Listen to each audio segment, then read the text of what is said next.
Oke. Assalamualaikum warahmatullahi wabarakatuh. Salam Om Swastiastu, Namo Buddhaya, Salam Kebajikan. Perkenalkan, kami dari kelompok 2 dengan tema Dampak Negatif Investasi akan mempresentasikan hasil diskusi kami dengan judul Dampak Negatif Investasi terhadap Masyarakat Adat dan Hutan Alam Papua serta kaitannya dengan Undang-Undang Cipta Kerja.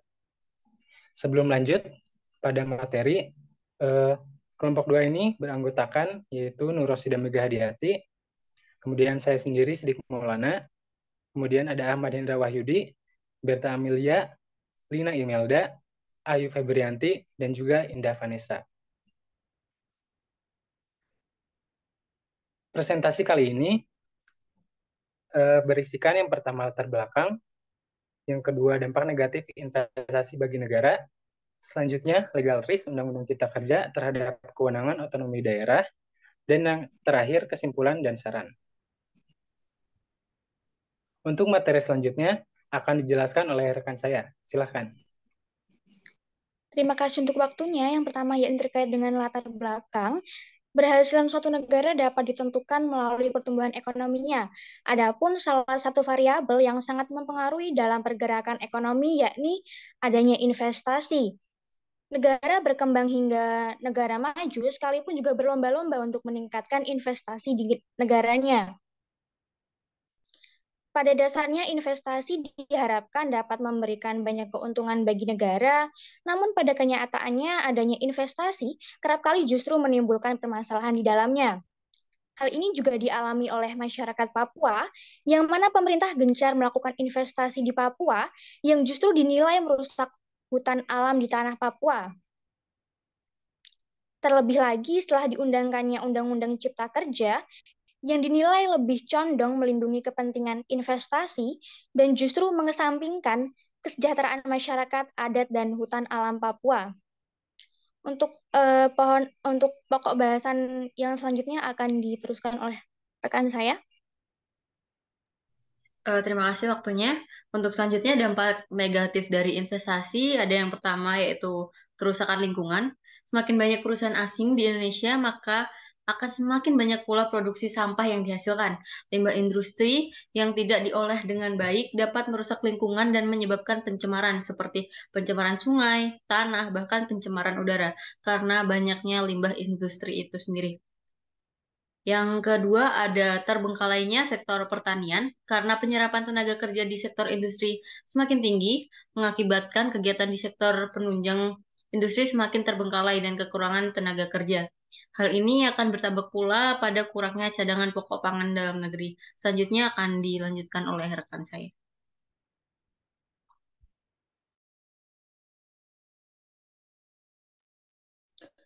Baik, untuk selanjutnya terkait dengan dampak negatif investasi bagi negara. Yang ketiga adalah berkurangnya lahan produktif. Jadi area yang awalnya digunakan sebagai lahan produktif seperti perkebunan dan pertanian beralih fungsi menjadi lahan industri. Kemudian yang keempat ada eksploitasi sumber daya alam yang berlebihan. Dan yang kelima, hasil usaha industri dibawa ke negara asalnya.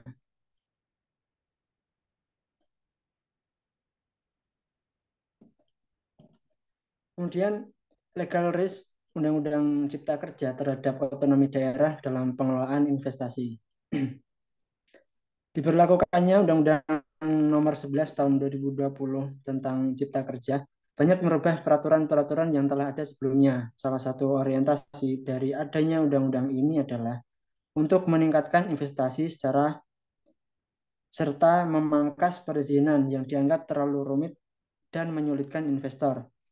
Undang-Undang Cipta Kerja adalah hal yang tepat bagi kekhawatiran para investor terkait adanya gangguan investasi.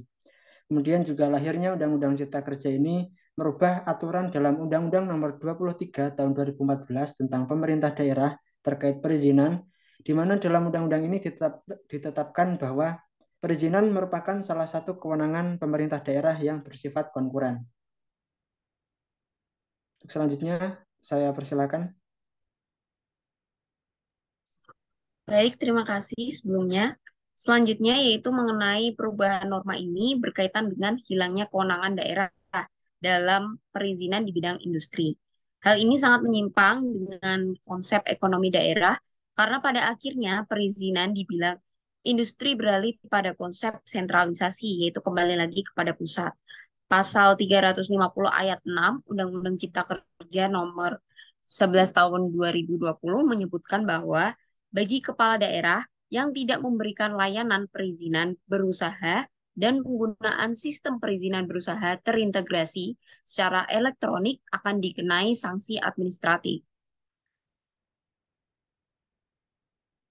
Semakin dipermudahnya perizinan berusaha, bagi investor tentu akan berdampak pada lingkungan. Pasal 17 ayat 5 Undang-Undang Nomor 26 Tahun 2007 sebagaimana telah diubah dengan Undang-Undang Cipta Kerja telah menghapus persyaratan kawasan hutan 30%, di mana yang sebelumnya ini dalam rangka pelestarian lingkungan, dalam rencana tata ruang wilayah diterapkan kawasan hutan paling sedikit senilai 30% dari luas daerah aliran sungai.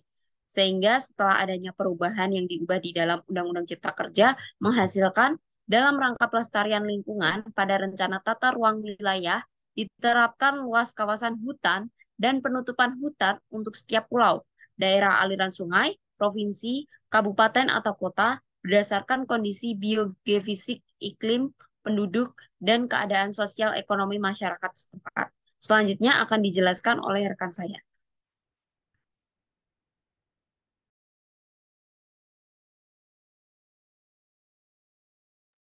Baik, saya lanjutkan. Tidak ada dampak yang signifikan dari investasi bagi kesejahteraan ekonomi, pekerjaan, ataupun kesehatan.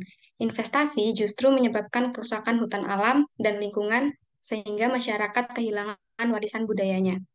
Hal inilah yang juga dirasakan oleh masyarakat Papua. Kewenangan otonomi dalam pengelolaan sumber daya alam faktanya belum dapat dilaksanakan dengan baik. Bahkan, Papua menjadi salah satu provinsi termiskin di Indonesia. Implementasi sistem bagi hasil manfaat pembangunan kehutanan di Papua yang merata dan adil untuk masyarakat adat tidak ditepati oleh investor yang menyebar di wilayah Papua.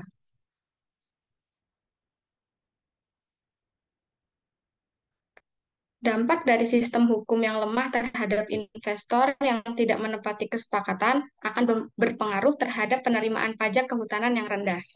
Hal ini akan menjadi peluang bagi investor lainnya untuk melakukan hal yang sama, yaitu melalaikan kewajiban dalam hal rehabilitasi dan regenerasi hutan. Masyarakat hanya menerima manfaat tunai dalam jangka pendek, malahan dalam jangka panjang, investasi yang tidak memperhatikan lingkungan akan membawa dampak yang negatif, seperti lemahnya persediaan air, habitat asli hewan liar akan terancam, dan masyarakat adat kehilangan akses dalam pengelolaan hutan. Selanjutnya akan dijelaskan oleh rekan saya. Baik, terima kasih. Selanjutnya yaitu kesimpulan.